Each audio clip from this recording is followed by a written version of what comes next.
I don't just like classic horror movies, I like classic movies in general. And here's a classic movie if I ever saw one. This is Step Lively, starring Frank Sinatra and a bunch of other people whose names I can't remember off the top of my head from where I've seen them in any other films. But Sinatra is the best known person here because he's a very knowable name, especially if you go to Olive Garden and eat. You probably heard his music playing at an Olive Garden. You probably heard his music playing in casinos in Las Vegas. He's a very recognizable man with a very recognizable voice. And he's been in movies. He doesn't just sing, although he does do exactly that in this movie. He stars in Step Lively, but he sings primarily. That's the reason why he's a singer. And the story is a very simple one. It's like a play. It's like a stage play. It's this very mile-a-minute, fast-talking businessman, a real scummy type of used car salesman type.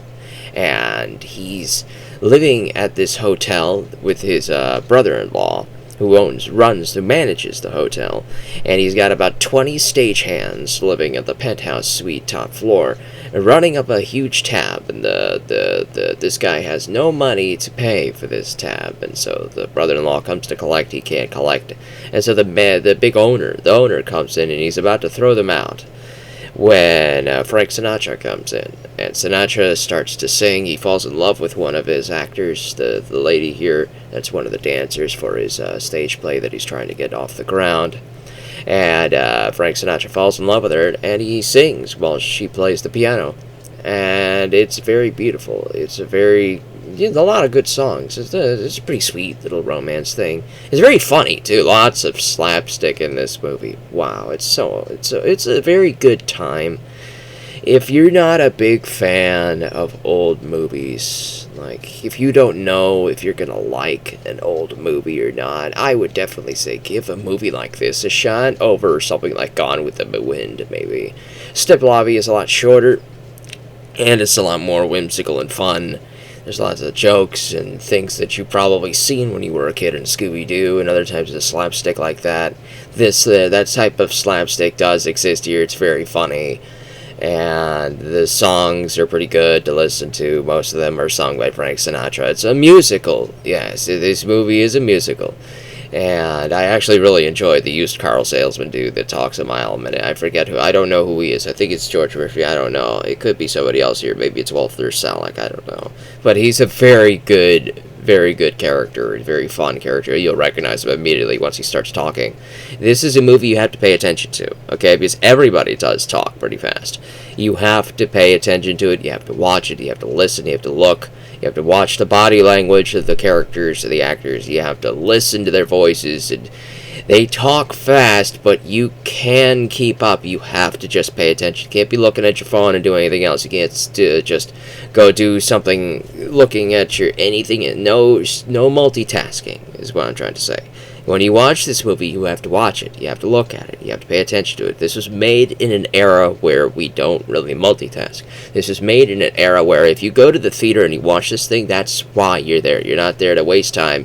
You're there to watch this movie. There's no anticipation that you're going to get your phone out and take a look at that and they'll have some dialogue that you can listen to passively. No, you have to actively listen to this movie. This is a movie that needs your attention if you're going to keep up because everybody's talking fast and they're not going to wait for you. Very fun movie though. I really enjoyed it. And I would look up any further Frank Sinatra movies and see if I might like them as well, because he's actually pretty fun. I had no idea his cheeks were that pronounced, though. Wow. This is in black and white, though. I don't know if a color version exists, so if black and white throws you off, well, there you go. Black and white doesn't really throw me off because, I love classic horror movies, and when I watch classic horror movies, I tend to like to watch them in black and white unless they're Hammer horror movies. Hammer horror looks great in color. It's a lot of their gothic movies from the 50s look great in color.